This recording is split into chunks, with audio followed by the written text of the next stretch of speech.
আপনি যেই হন না কেন, আপনি ব্যবসা করতে যাচ্ছেন, আপনার অনেক সমস্যা। আপনার টাকা নাই, অথবা আপনার টাকা আছে। টাকা থাকলে কোন প্রোডাক্ট নিয়ে আপনি কাজ করবেন সেটা বুঝতে পারছেন না। আর যদি টাকা না থাকে, কিভাবে ব্যবসা করবেন আপনার পুঁজি তো নাই। আপনার হাতে টাকা আছে কিন্তু আইডিয়া নাই।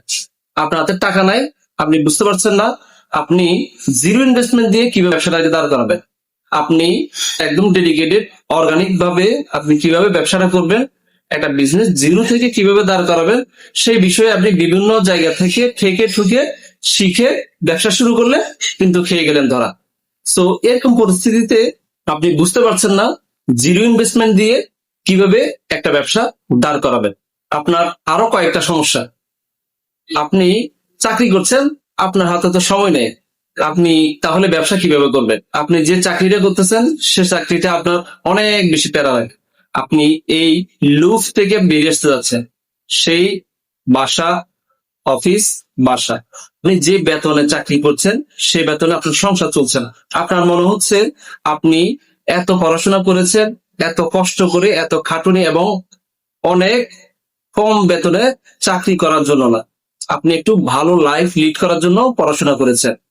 এমন হতে পারে আপনি প্রবাসী, আপনি একটা মোটামুটি ক্যাপিটাল আপনার আছে, কিছুটা সেভিংস আছে, আপনি চাচ্ছেন সেটা দিয়ে একটা ব্যবসা দাঁড় করানোর জন্য। আপনি তো চাইলে দেশে চলে আসতে পারেন। আপনি একটা ব্যবসা দাঁড় করিয়ে সেখান থেকে যখন আপনার একটা আর্নিং জেনারেট হবে বা স্টেবল একটা আর্নিং আসবে, সেটার উপর বেস করে আপনি ডিসিশন নিতে চাচ্ছেন।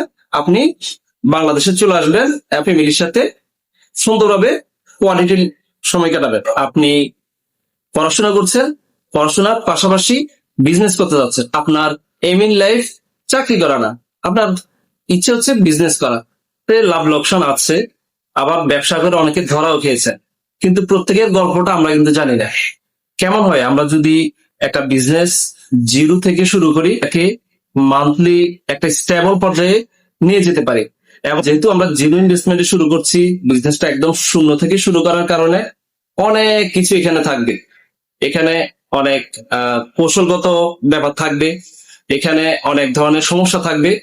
প্রত্যেকটা বিষয় যদি আপনাদেরকে সামনে যদি আমি তুলে ধরি, এই বিষয়গুলো থেকে আপনারা অনেক কিছু জানতে পারবেন। আপনাদের যদি কোনো কিছু বলার থাকে, বিশেষ করে আপনারা বিজনেস শুরু করতে গিয়ে আপনাদের ক্ষেত্রে কি কি ঘটেছে আপনাদের সাথে, অথবা আপনারা বিজনেস করছেন সেক্ষেত্রে আপনারা কি কি সমস্যা ফেস করছেন, এই বিষয়গুলো আমাকে কমেন্টে জানাবেন, আমি এটা রিপ্লাই দিব। ধন্যবাদ সবাই।